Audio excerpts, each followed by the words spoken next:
Hello friends, circle of education welcomes you. हम modern age के author TS Elliot को कर रहे हैं, जिसके ऊपर 2 वीडियोस ऑलरेडी चैनल पे अपलोड हो चुकी हैं। अगर आपने अब तक वो वीडियोस नहीं देखी हैं तो चैनल की प्लेलिस्ट में जाके चेक कर लें। आपके एग्ज़ाम के पॉइंट ऑफ व्यू से बहुत ज़रूरी होने वाली वीडियोज़ हैं। तो टीएस इलियट में अब तक हम उनकी बायोग्राफी को बहुत ही अच्छे से डिटेल में डिस्कस कर चुके हैं, और उन्होंने अब तक जितने भी वर्क लिखे हैं ऑलमोस्ट उनकी एक लिस्ट अब तक हम डिस्कस कर चुके हैं। तो लास्ट वीडियो में हमने टीएस इलियट की वर्क लिस्ट देखी थी, जिसमें इनकी poem, poetry collection, drama, plays और क्रिटिकल वर्क सारे ही हमने देखे थे। अब जो है हम इनके जो भी मेजर वर्क हैं जिसमें से अक्सर एग्जाम में क्वेश्चन बन जाते हैं, उनको डिटेल में करते हुए चलेंगे। तो अगर आपको वीडियोस पसंद आ रही हैं, नोट समझ आ रहे हैं, तो वीडियो को लाइक करें।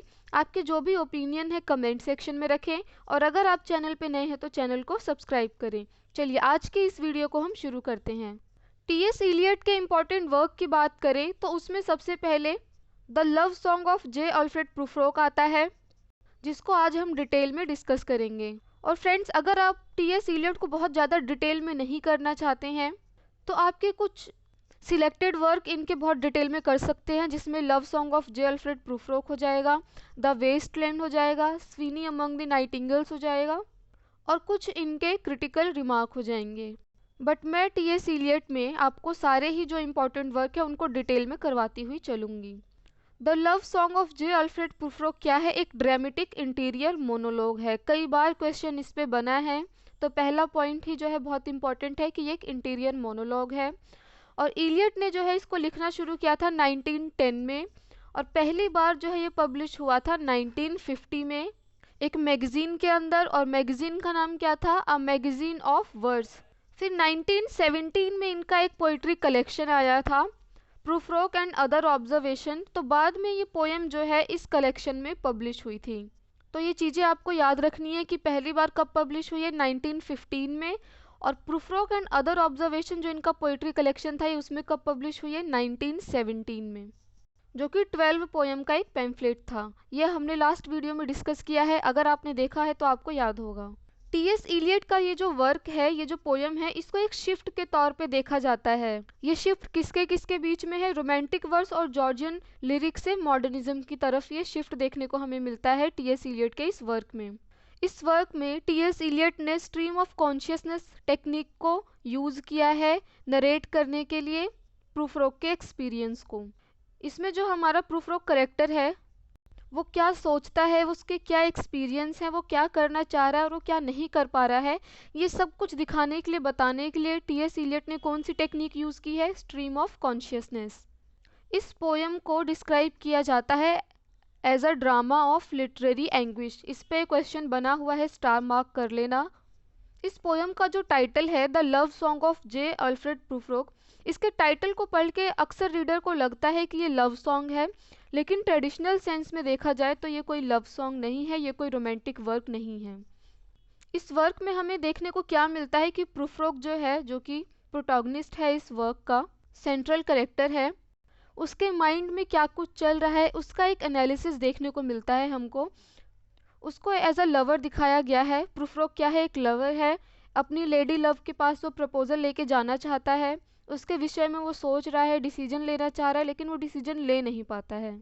और इस पूरी पोएम में जो है हमें वही कश्मकश देखने को मिलती है कि वो बार बार डिसीजन ले रहा है, अपना प्रपोजल लेडी लव के सामने रखना चाह रहा है, लेकिन वो रख नहीं पाता है।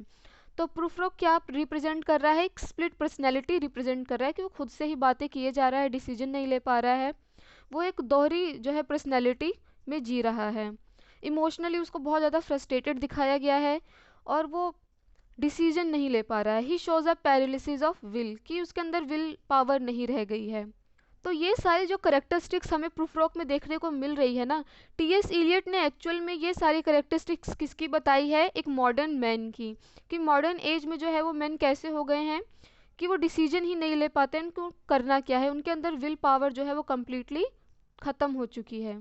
जैसा कि मैंने अभी आपको बताया, so this poem reflects the dilemma, यानी धर्म संकट जो होता है, and indecisiveness of modern man in modern urban civilisation, कि जो मॉडर्न मैन है और मॉडर्न सोसाइटी में उसकी क्या कंडीशन हो गई है, ये सब जो है हमें देखने को मिलता है इस वर्क में। और इस पोयम में जो है एक एपिग्राफ भी है, और वो एपिग्राफ कहाँ से लिया है टीएस इलियट ने? डांटे का एक बहुत ही फेमस वर्क था इन्फेर्नो, वहाँ से लिया गया है। इस पे भी क्वेश्चन बन चुका है, इसको आप स्टार मार्क कर लेना। पोयम क्या रिफ्लेक्ट करती है? Poem reflects the bareness and futility of love experience in modern age. Prufrock fails to sing his love song. कि मॉडर्न एज में जो फ्यूटिलिटी है, जो बेयरनेस है, बंजरता है, ये सब दिखाया गया है मॉडर्न एज में। और एंड में क्या होता है कि प्रूफ्रोक जो होता है ना, वो अपना प्यार जो है एक्सप्रेस नहीं कर पाता है। इसीलिए ये जो पोयम है ये ट्रेडिशनल सेंस में लव सॉन्ग नहीं है।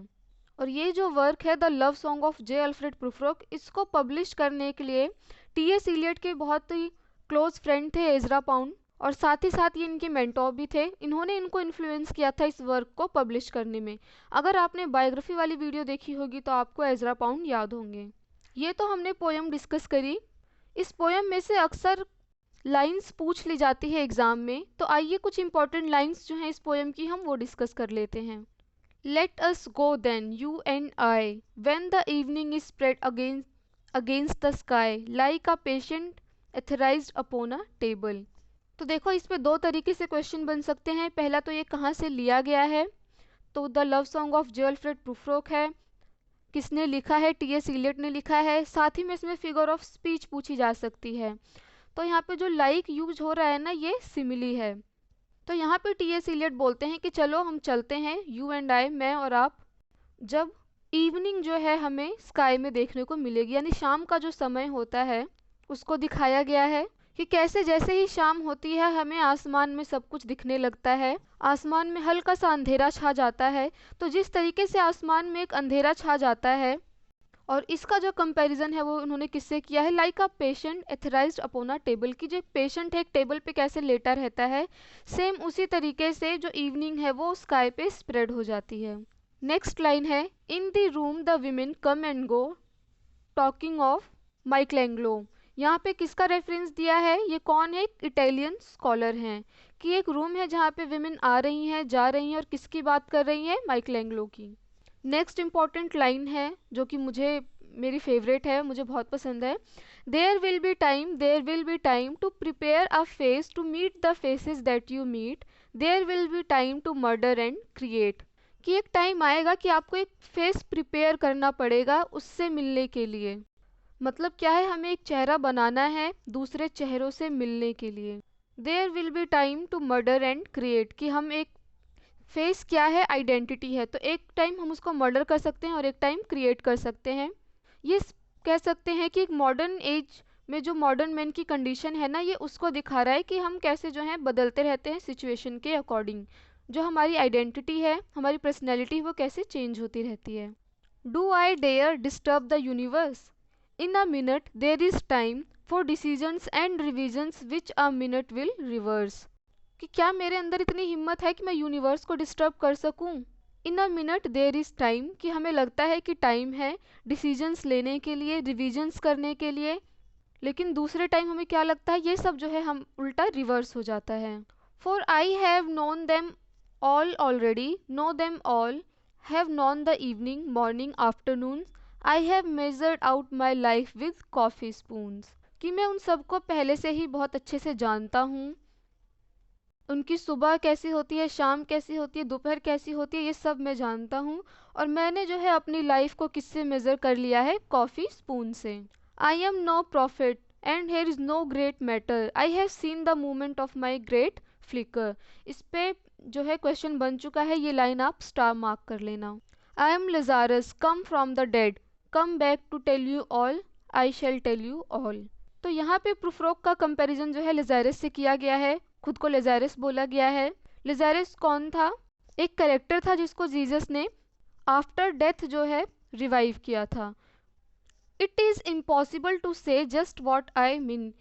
यहाँ पे मॉडर्न मैन की जो कन्फ्यूजन होती है, जो बेबसी होती है, हम कह सकते हैं कि वो एक्सप्रेस ही नहीं कर पाता है कि वो कहना क्या चाहता है, वो बोल ही नहीं पाता है, समझा नहीं पाता है किसी को कि उसके मन में क्या चल रहा है, वो क्या बोलना चाह रहा है। तो ये जो है हमें यहाँ देखने को मिलेगा, इट इज़ इम्पॉसिबल टू से जस्ट वॉट आई मीन, कि कई बार होता यही है कि हम जो सोच रहे होते हैं, जो हम बोलना चाहते हैं, हम वो बोल ही नहीं पाते हैं। नेक्स्ट है no, I am not Prince Hamlet nor was meant to be. ये भी आप स्टार मार्क कर लेना, एग्जाम में आ चुका है ये। यहाँ पे किससे कंपैरिजन हो रहा है? हैमलेट से। बोलते हैं कि नहीं, मैं प्रिंस हैमलेट नहीं हूँ। कैरेक्टर कहाँ से लिया गया है? शेक्सपियर के ड्रामा हैमलेट से। कि बोलते हैं कि नहीं, मैं प्रिंस हैमलेट नहीं हूँ और ना ही मैं हैमलेट बनना चाहता हूँ। यहाँ पे हैमलेट का जिक्र क्यों किया गया है? क्योंकि हैमलेट भी जो है वो डिसीजन ही नहीं ले पाते हैं कि उनको मारना है, बदला लेना है, क्या करना है, यही नहीं समझ पाते और बहुत ज़्यादा डिले करते रहते हैं। I have heard the mermaids singing each to each. I do not think that they will sing to me. यहाँ पे बोलते हैं कि मैंने मरमेड्स को आपस में गाते हुए देखा है। मरमेड्स कौन होती है? सिंपल लैंग्वेज में बोले तो जलपरी कह लो। कि ये आपस में गाती हैं, मैंने इनको गाते हुए सुना है, लेकिन मुझे नहीं लगता है कि ये कभी मेरे लिए गाएंगी। Time for you and time for me and time yet for 100 indecision and for 100 visions and revisions. We have lingered in the chambers of the sea by seagulls red with seaweed red and brown till human voices wake us and we drown. तो आज के इस video को हम यही complete करते हैं। उम्मीद है आपको पोएम अच्छे से समझ आ गई होगी। अपकमिंग वीडियोस में इनके अदर मेजर वर्क जो हैं हम उनको डिटेल में डिस्कस करेंगे। तो अगर आपको वीडियोस पसंद आ रही हैं, नोट्स समझ आ रहे हैं तो लाइक करें। आपके जो भी ओपिनियन है कमेंट सेक्शन में रखें और अगर आप चैनल पर नए हैं तो चैनल को सब्सक्राइब करें। Thanks for watching this video.